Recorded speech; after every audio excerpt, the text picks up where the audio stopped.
went off to Capital One, 15 years, executive there, and then had a benign brain tumor. Like, oh gosh, I've been doing this job at Capital One. I'm head of HR. I love it, but it's also now I've done it for several years in a row, and now I see the process and it feels repetitive. And around that same time, happened to get married to an entrepreneur, a raging visionary of the most classic creative sense, a big restaurateur. And I ran off to join that circus. Welcome to the Scalability Code, the podcast that helps you get out of the shit show and start growing your business. And now for your host, Matt Haney. Good afternoon, everybody. Thanks for joining us again for another episode of the Scalability Code. Today, I'm joined by Amanda Matthews. Amanda is an EOS implementer up in Dallas, Texas. Amanda, thanks for joining us. Hey, super happy to be here with you, Matt. Awesome. So we start the same way. Every conversation I have with every person on here, we're all entrepreneurs. That's one common theme about everyone that joins us. And we're all rushed to give our introduction anytime we meet somebody. What do you do? What's your thing? How, blah, blah, blah. It's like, go. Today, that's not the case. Today, we have time to go back and think and talk and discuss. And the first part is to go back, for you to go back and think about your journey as an entrepreneur yourself. And more importantly, or as equally as important, how you got here and who inspired you and someone around you that you saw, whether it be as a young person or as an adult, that spurred your curiosity into entrepreneurship.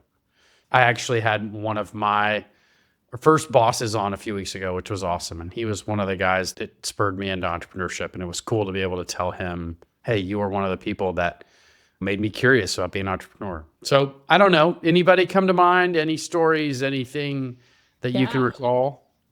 Well, it's funny. You've caught me on a day that later today I'm presenting to the University of Texas's Entrepreneurial Club. Very cool. Or group of students interested in entrepreneurship, because there's not like a degree there yet for that in your great city of Austin.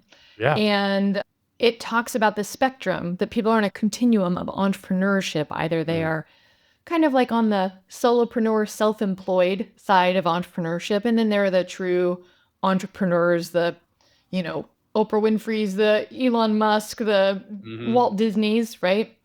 And I am very low on the entrepreneurial spectrum. I've been working in lots of entrepreneurial businesses my whole life, but I'm the right-hand person kind of person. So I'm not the visionary. I do not have the big idea where I want to go out and conquer the space with that idea. Yeah. I love to be around people with big ideas and help them execute it. Give me that all day long.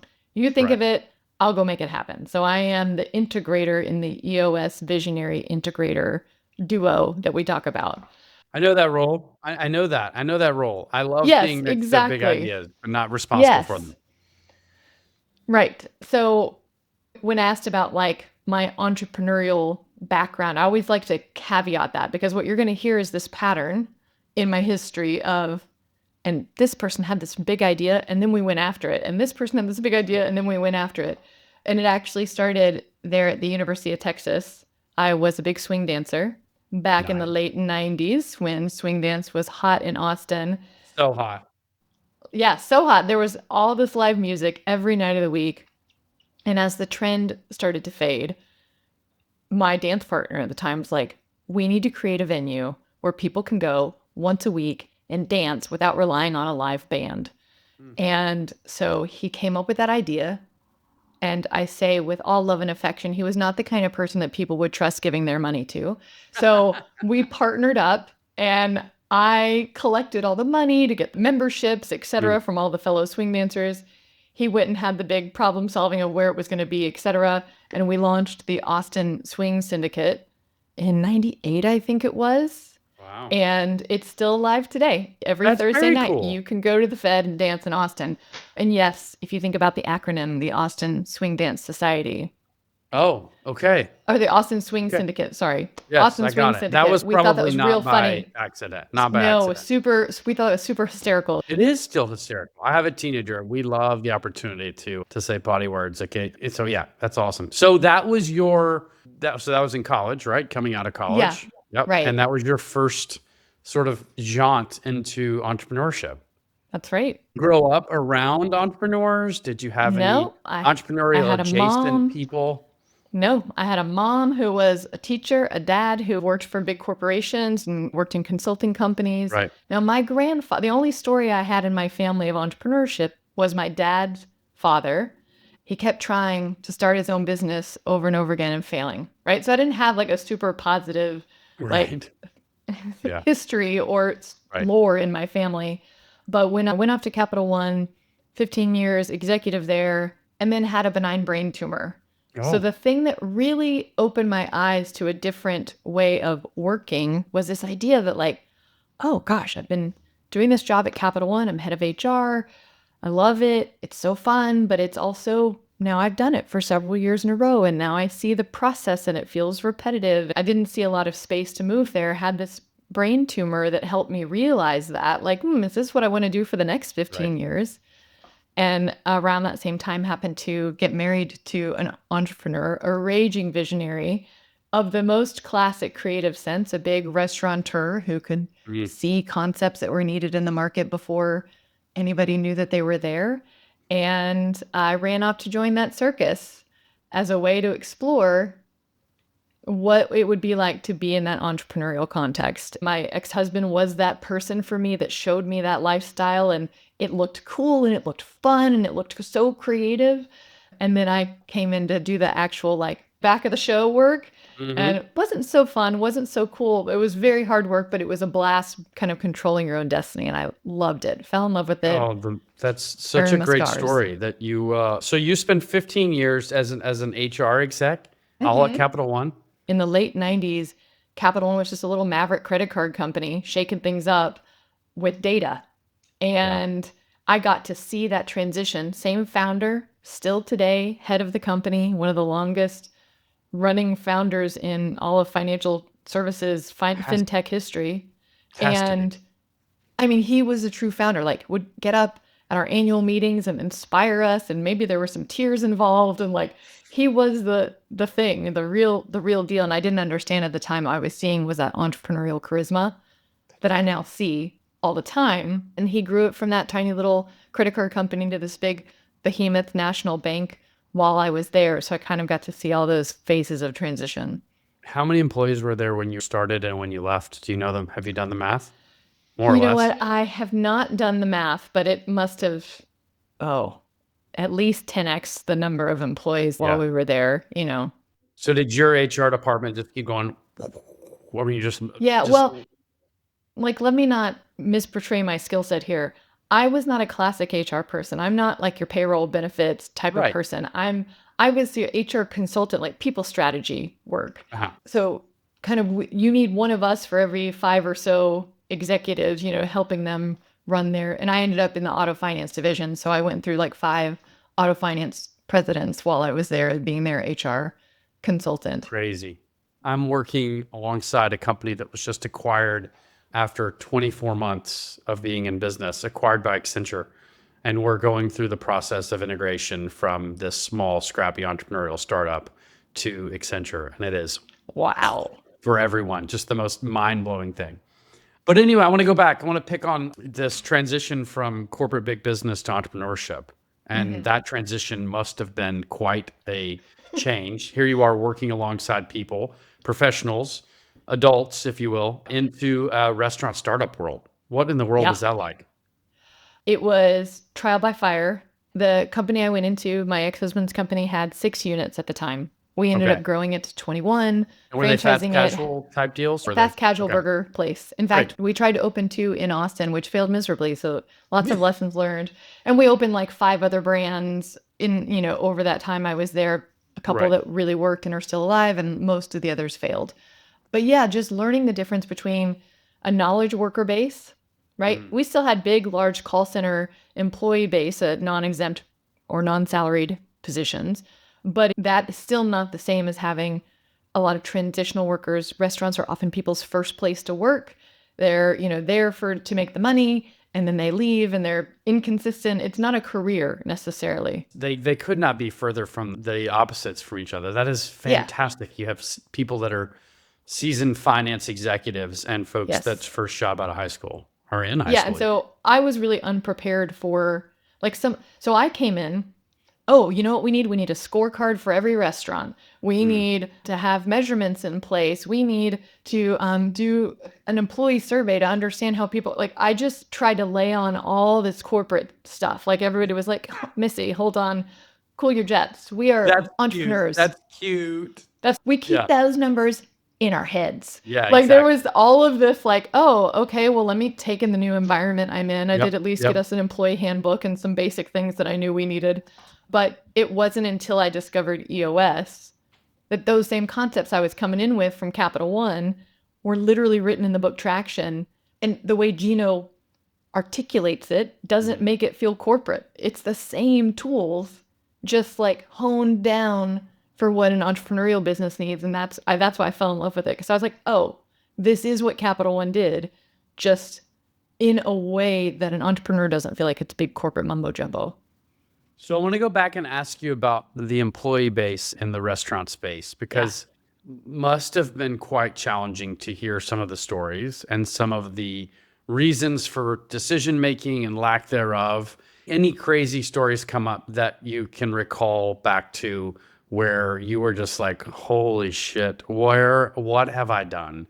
I went from dealing with people wearing shirts and ties to people flipping burgers, and this story is there anything that comes to mind? Well, I'm going to disappoint you just slightly, but I will tell you a story. But the disappointment is that, this was my ex-husband's company. And one of the reasons I was attracted to him was because he was a very values-oriented, like a good human. Got it. Right? So unlike a lot of restaurants that you hear the horror stories of the things that go on, the culture there was already really solidly be nice people, do good for the customer, Right. like make your mama proud, like all of that was already there. So some of the, like they had already outlawed drinking at work, right? So some of the crazy stories you get in restaurants are because there is a societal expectation that if you're working, you get a shift drink, right? That's expected. Of course, you're going to take a shot or two with your customers. So we didn't have that, or it was very limited. So some of the crazy was not quite as high as I heard from other restaurateurs, but we definitely had our share of, especially like around a manager, they have a holiday party. They try to, hold the hand of the employee. The employee says, no, thank you. Then the manager tries to pull the person into a closet and tries to make out with them. And you're just like, I mean, we did the harassment training. Like, how is this confusing? And like some of that kind of stuff that you just like, the message just did not get across, that you end up having to terminate really good managers. As a former restaurant employee in my college days, I can attest to those stories happening. And my story I'll never forget, I was working in Park City, Utah, which is a ski town. And I just knew the restaurant space, and I walk in and back to the kitchen, and one of the line cooks is smoking a joint in his hand and blowing the smoke into the vent hood. And I was like, that's pretty welcome good. to the restaurants. This is what happens. My favorite, totally. Like, this is crazy. My favorite was actually a big hiring mistake we made. We hired someone who gave us his brother's resume, just put his name on it. So all the references looked great, had the perfect background. He interviewed really well. And then he started saying weird things like, oh, I can get Willie Nelson to come play here. Like, I just need to send him a message. We're like, wow, that'd be great for our brand. Our live music place. Right. And he just kept saying these weird things and then never followed through. And then finally we started to get a little suspicious. And one of our office people Googled this person, like a face lookup thing. And we realized, oh, we have the wrong person. And then found out, yes, he stole $10,000 through stealing from petty cash. And that's the kind of stuff you don't get back. And so, so different than some of the Capital One dilemmas that we faced. But that one was which were entertaining in themselves, I'm sure. They were a little less on the scandal side, a little bit more on the oopsie. White collar versus blue collar. I was telling someone that we happen to have been, if you're in HR, you can appreciate this. We happen to have been at the Coldplay concert this summer where the CEO and the head of HR were locking arms and, had a laugh, but also was like sad that like it drastically changed both of their lives in a negative way, and relationships, people got divorced and kids were So anyway, I guess the impacting. moral of the Yeah. story of all of that stuff is do the right thing. People are going to do the wrong thing, whether they're executives or whether they're, Yeah. flipping burgers. Line cooks. Humans That's are funny. humans, and you have to really hire for the values. So get us to the EOS world, that transition into the EOS implementer space. And what was there a EOSI you came across? Everyone reads the book, aha moment, but was there someone or something that said, wait, I can really do this and I'm going to Yeah. jump off and be an entrepreneur on my own? There's nothing more solo than starting an EOSI business. I mean, that is Boy, so low. But I guess you have some people around you. Dallas has an incredible implementer community, but you're out there, looking around going, all right, it's me. How did you get to that part? yeah. Mentioned that the founder of the company was my ex-husband. So Yeah. we decided we were going to separate.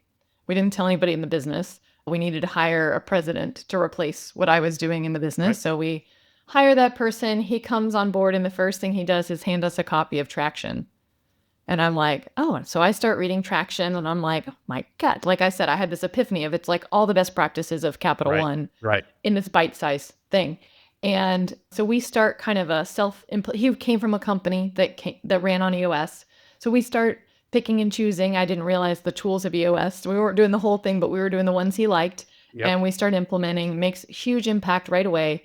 And so I'm in love with this thing. I'm like, this is great. I don't even know there's a job called an EOS implementer, but it finally comes time. We do a year transition between me and this other guy. It's time for me to go off and figure out what I need to do next. And I'm talking to the person we use for branding and marketing, saying, gosh, how much I loved EOS and what an impact it had on the business. And she said, that's a job, right?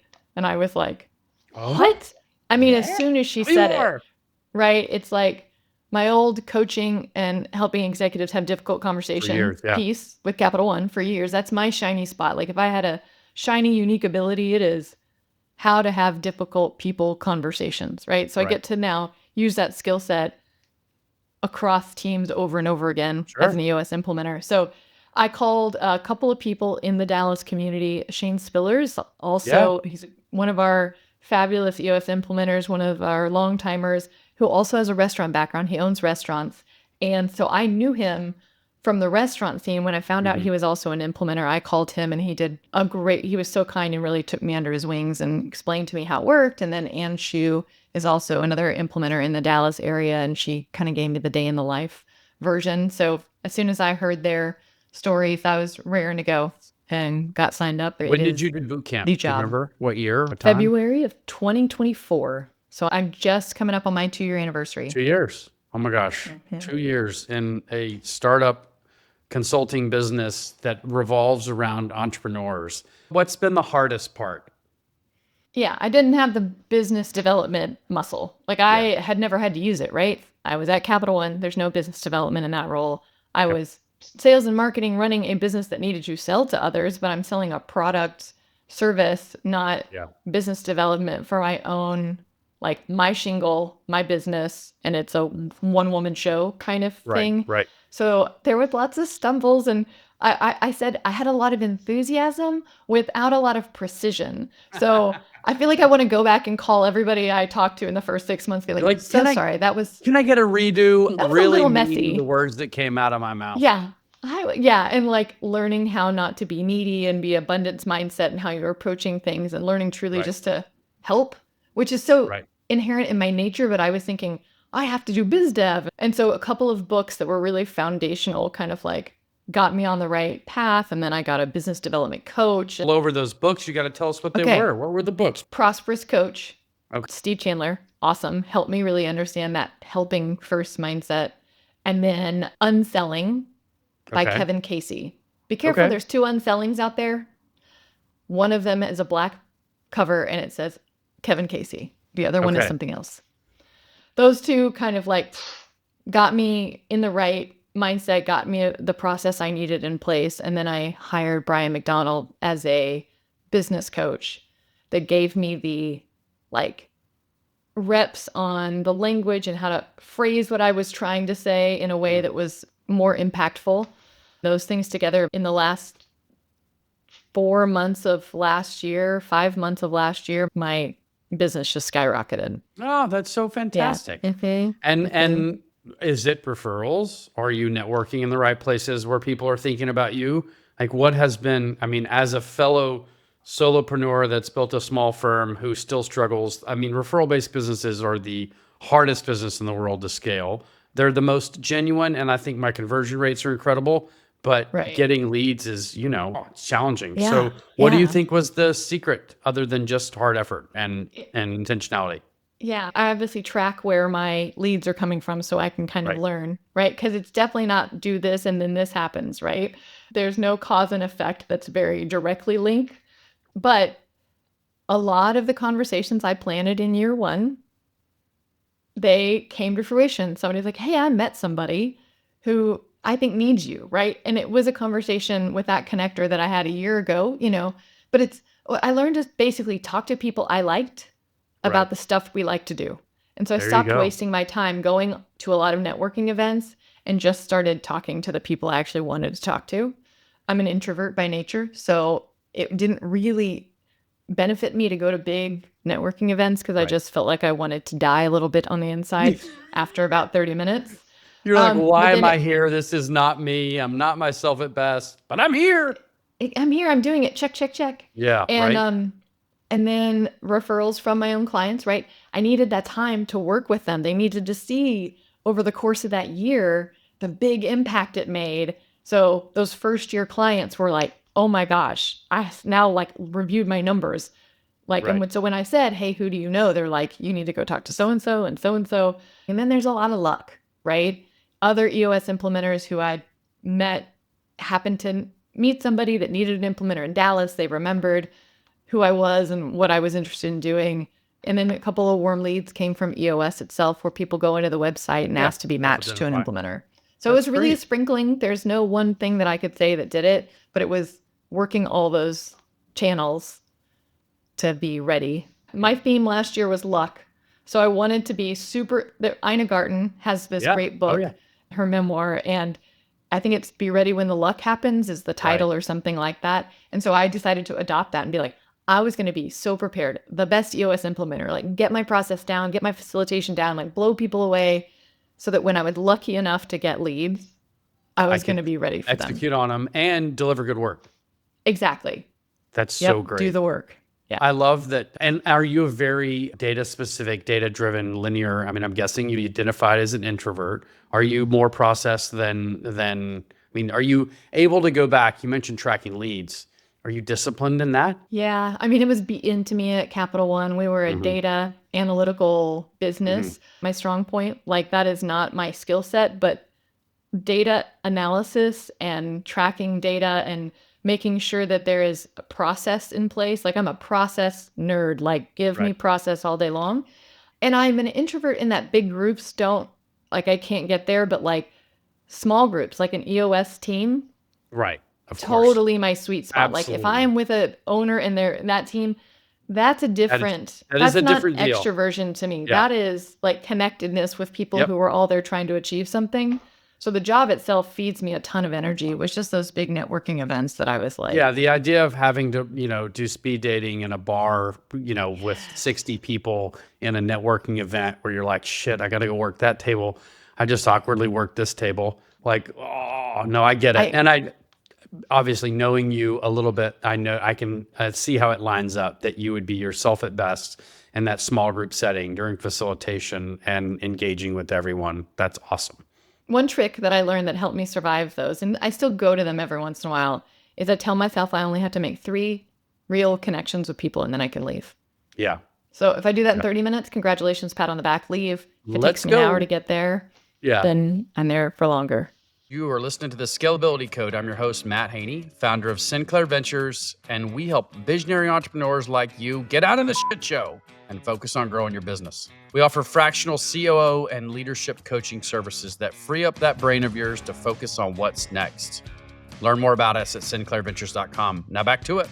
You mentioned this earlier, and this is a big part of what I get to do every day is manage people and hold people accountable. So I'll say, what are some of the hardest parts you've experienced when it comes to leading people? And some of the hardest things you see others struggle with when it comes to leading people? I would say, right, I'm a process person. So people do not think about their people process as a business process. Right. And it is absolutely a business process, and it can be processized, right? People kind of think of it as like softer stuff, but literally it's like, how often do you meet with your people? What's your structure for giving feedback? What's your structure for giving recognition? You just have to put those structures in place, especially if you're not naturally oriented that way. Right. And then you let your process work. Oh, I do this every 2 weeks. I do this every month. I do this every 90 days. And then you just work the process. Yep. And it helps you avoiding the difficult conversations. And that's right. piece number 2. I would say the primary thing that holds people back from being great people managers and people leaders is they think it's some kind of special, different thing than telling someone that there's an error on their spreadsheet or that they didn't execute the widget the right way. It is no different. Like, it is just, you need to tell somebody when their values aren't aligned or when they're behaving in a way that's not working or they're being a pain in your rear end. Like, all of that can be said in the same way. Like, hey, you may not be aware, but this isn't working for me, and here's what I'd like to see differently. Is there any obstacles to us getting there? Are we aligned on that? It can be so casual, and people make it so serious. So and so hard. they avoid it. Like, it just keep a casual tone. You're not trying to punish the person. Nope. You're not trying to shame them. And if you get yourself out of that mindset and assume this person is actually trying to probably do their best, they may be failing miserably, but let me help a brother or sister out and like tell them, I think you're trying to do great, but it's not actually working. So let's get you there. Those kind of shifts in the tone make a huge difference. I had an instance this week with one of the leadership team members in one of the companies I work in, and it's the visionary, classic visionary. He happens to be an engineer, but he's very visionary minded. And then another engineer who runs people ops in this engineering business. We were repivoting and changing the operating structure within the engineering team.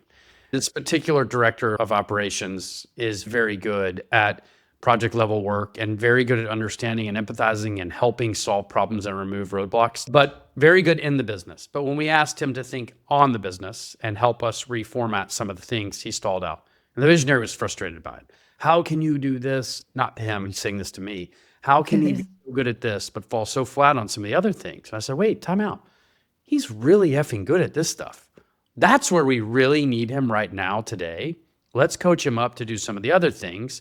And if you and I happen to be really good at the operating structure, build out and framework, then let's help him out. Like you said, help a brother out. If he's crushing it and turning all of our projects to green lights instead of red lights, let's not bang him over the head with the fact that he can't quite get the full suite of details done.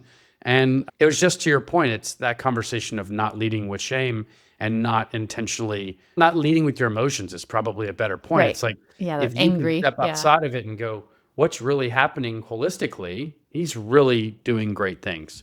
So it's a good point for you to say, like, they're trying as best they can. If we can understand and empathize with them and give them the olive branch to help, it's going to go a long way. Right. And the conversation's a lot easier because you're not going in with anger and irritation at the person for not being what they are currently not. My mom always had this great saying that she married my dad because he was an elephant, meaning he was reliable and family oriented and trustworthy and solid. So she couldn't get mad at him when he didn't behave like a lion. Right. And so it's kind of the same thing. Like, if you've hired this person to be a lion, then don't get mad at them when not an elephant, or vice versa. Oh, you have to take people for what they bring. What a great analogy too. It's like, if you want the one thing that you want, and we all have our shortcomings, but when you lead with who you are at best and what you do, then it's perfectly evident to a lot of us, not everyone, that that's your superpower. That's your unique skill. That's what makes you the person. And when you hire that person and they do 90% of the stuff excellent, you're like, this is the best. This is the best thing ever. Everyone looks like a hero. Great fit, right seat, right person, bang, bang, bang, scorecard, deal, love it. But I want to go back to something you hit on because I think it's really special. In my EOS journeys with all of my clients, the most impactful thing for me, one of the most, I think the accountability chart as an operator is probably pretty fucking amazing. But what I do think is very, very special for us and all the clients I've worked with is quarterly conversations. Having these quarterly conversations in regularity with a very clear and concise format disarms everyone. It creates the opportunity for genuine feedback on a scheduled and structured cadence. That's not a surprise. It's like, I know it's coming up. When you schedule it, it's not a reprimand. It's a genuine conversation. Are we plus? Are we minus? Are we plus minus? And it's just been magical for all the clients I've worked with. I'm thrilled to hear that because I agree. It is to me like the perfect remedy to a lot of people problems. And it's like, it's a process, right? It is. If You you said put it. it on the calendar every quarter and you fill out the prep work form, then you're ready and you have the right kind of conversation. Right. Doing that alone, if you did nothing else, you'd be solving 80% of your problems. So many problems are solved by the intentionality. And we also do, with one of my clients in particular, we do a performance review and then we do a compensation review. So we're going to review you on your performance. We're not going to talk comp. We're not. We're not even going to come up. So, and by the way, they know it. They know that. They know we're not talking dollars. We're going to talk performance first, and then we're going to talk about any raises that would come up or any variable conversations or anything. And I think that makes a huge difference.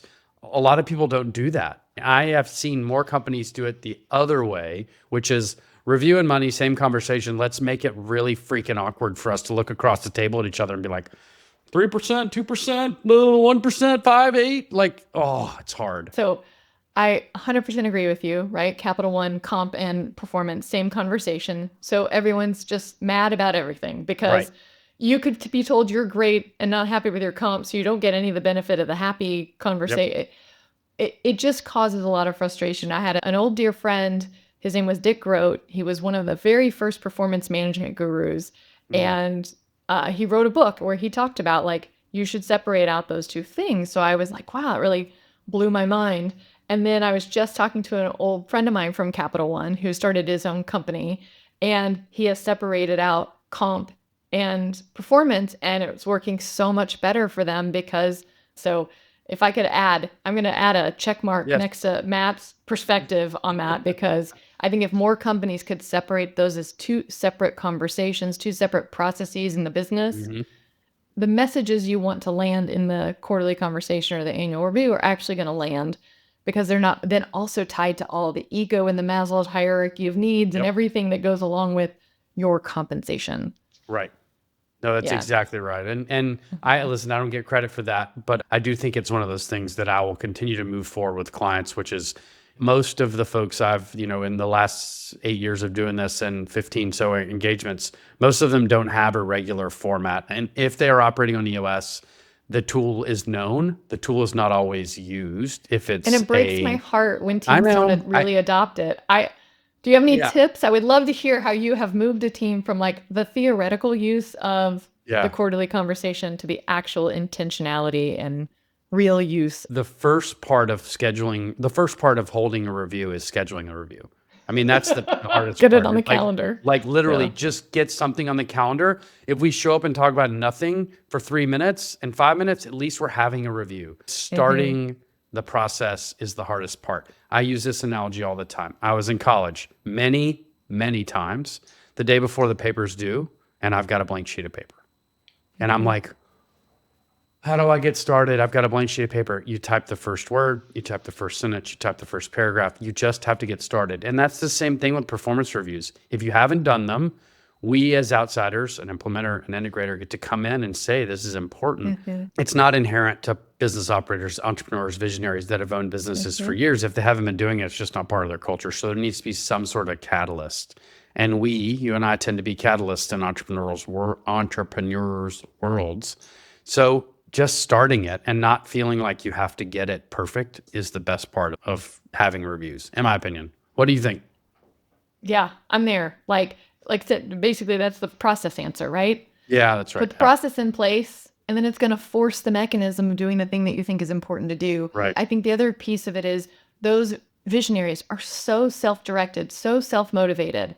I have a couple of visionaries that are just like irritated by the idea of it. Why would you have to give feedback or performance reviews or whatever? Shouldn't they just want to do it better?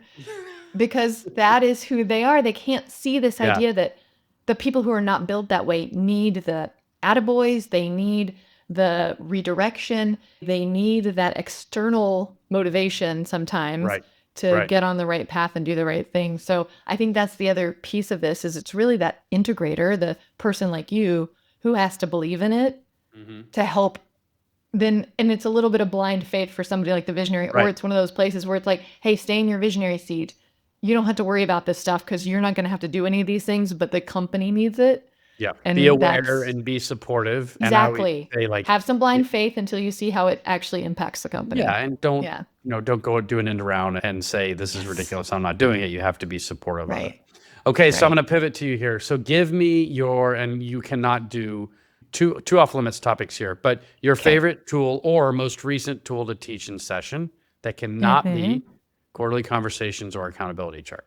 Those are the two you cannot pick. Okay.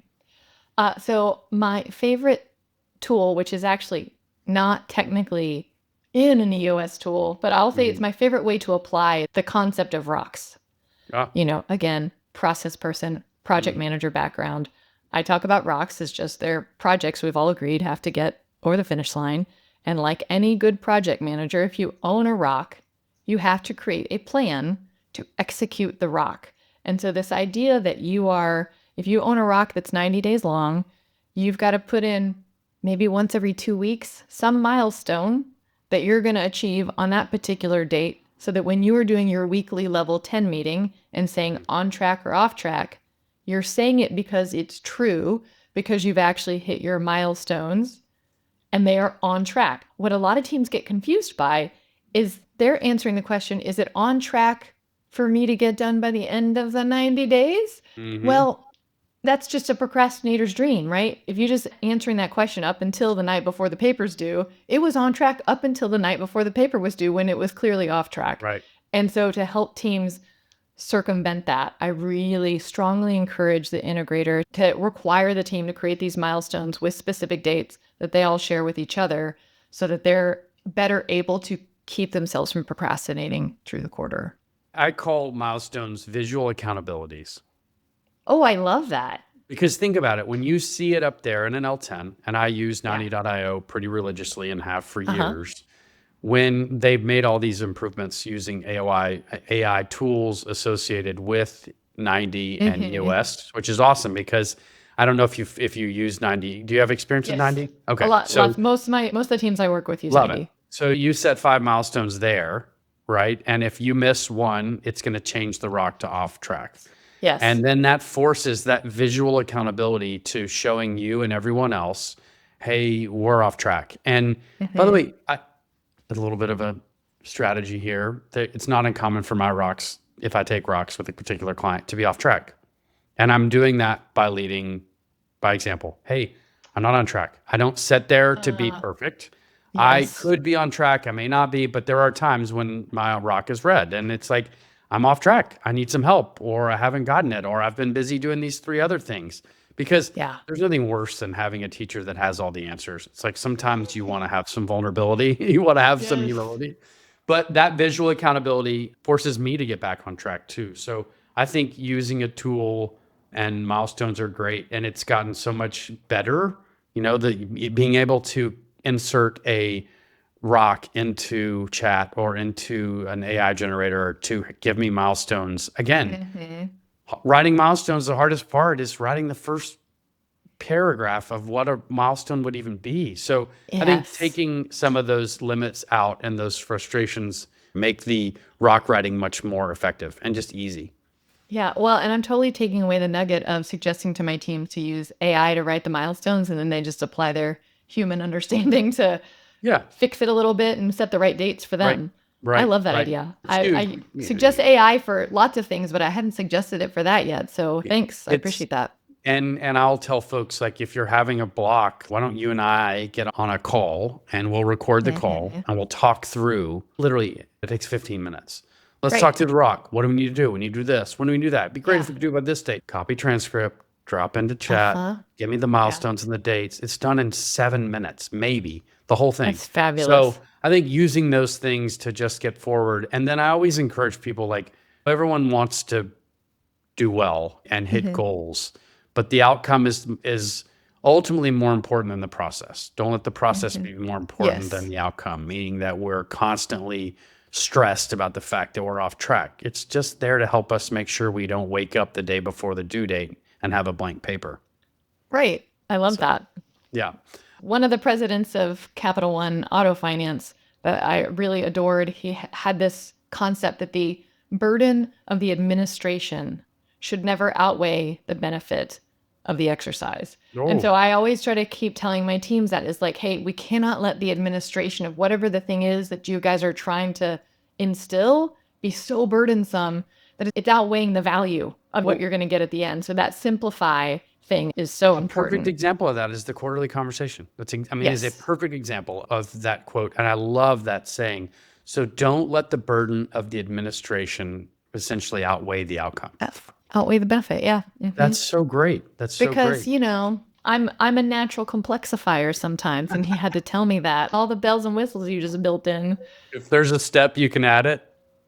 Yeah, I enjoy like getting it all locked down into the nth detail. That's So funny. sometimes I have to pull back Well, let's out. pivot here the last few minutes. Tell me what you do Okay. outside of chasing entrepreneurs. Like what keeps you motivated and driven to go take those sales calls and those 90-minute meetings, those awkward networking? What do you do to get energy outside of work? I'm still a big dancer. So Nice. if you swing dance, any kind of partner dance, I love doing.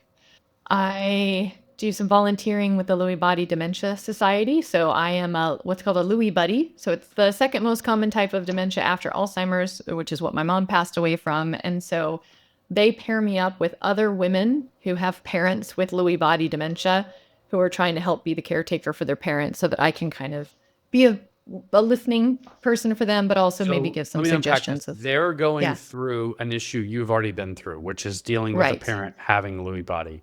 Tell me about Yes. Lewy body. I'm obviously very familiar with dementia.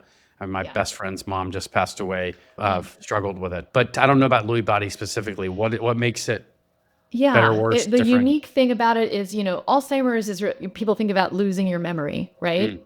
Lewy body dementia is a little bit more about losing your like executive function, being able to make good choices, follow a recipe, kind of take things in their logical order, things that you can start feeling really overwhelmed. It is also characterized by a lot of hallucinations and delusions. So there's a lot of living in a world which you see spiders crawling up the wall, or you believe the FBI is coming to get you. And so it has those other components to it. It's actually linked closely to Parkinson's. So they can also have some Parkinsonisms in terms of their physicality, Right. freezing, lack of facial expression. So yeah, it's kind of a different beast, but the deterioration of the person that you knew is the same. The grief and the loss process is same. Still A little bit awful. of the Right. how you deal with it and the tools that you have at your disposal are slightly different. But that's so sweet. So you meet with other people that are struggling with this. You're obviously empathizing and understanding what they're going through because you've been through it yourself. And it's nice Right. to have someone across the table that's been there. Yes, absolutely. Just to be like, am I crazy, or is this the hardest thing ever? And you're like, yep, you're not crazy. It is one of the You're not hardest things crazy. ever. Right? And yes, it is. Yeah. Uh-huh. Well, So, I'm going yeah. to ask you this last question before we conclude. And this is one you're going to have to hold yourself accountable to. Okay. What I'm is excited. what is a goal that you have for the remainder of 2026 so that when we meet again, we can look back and say, did we hit our goal? What's a goal you have for this Oh, year? that's great. I have a goal that for the year 2026, I will have a really well-developed process from client introductions all the way through in terms of tracking who did I ask for an introduction? What happened when I got the introduction? And is there a pattern there of like, what's the right way to make an introduction, for those client referrals and things like that. So I am doing the things, but I don't yet have in my HubSpot, I don't have all the steps in place to make it pipeline. automated. Like the pipeline customer process. acquisition journey or customer acquisition pipeline of nurturing them Specifically through from various steps. specifically from client referral. I have the other ones. I just don't have the client referral piece because that's now starting to be a bigger pipeline for me. So you want to have it documented. You want to have it. I want to have it documented. I want to have the communication steps in place, and we are actively using it. We being me and my assistant Right. to help make sure. Like, I don't want to go back to a client who's already introduced me to someone and ask again. Like Right. right now, I'm keeping all that in my head, and I Right. need to make sure that that is someplace that I do that really well and You need to and create it, thoughtfully. you need to implement it, and you need to measure it. Yes. Yeah, Yes. that's That it. is Okay. all Your in the goal. customer acquisition journey or customer acquisition Yes. pipeline. That's a good Yeah. one. I have, thank God, Ashley, who has worked with me for almost 3 years now, is taking a lot of that burden from me, which is like, because I'll roll over and I'll go, wait, did I talk to Amanda? And she's like, Right. yeah, you talked to her 3 months ago. Follow And up look set here, I for can show you. 25 days from now. Exactly. In here. And I had to let go of the fact that I wanted it to be a certain way and in a certain platform. And she said, that's cute. It's in this platform. I own it. I've got it. If you need something, come to me. I was like, all right, you win. I'll stop asking That's you to awesome. turn that apple into an orange. So I love that. yeah, Shows growth on lots of levels there, Matt. I love it when she puts me in my place. I'm just like, okay, I'll move on. Like another spouse. Well, Amanda, it's been wonderful to have you today. I've really enjoyed getting to chat with you and have some conversations around growing your own entrepreneurial business and working with various founders and business owners. I look forward to continuing our conversations later on, and I'd love to have you back in for another episode. Yeah, that was really fun, Matt. And again, I learned a ton talking to you. So thanks so much. You're welcome. All right, we'll see you next time on the Scalability Code. Thank you for listening to the Scalability Code. If you made it this far, please follow the show on Apple, Spotify, YouTube, or wherever you get your podcasts. We'll see you next time on the Scalability Code.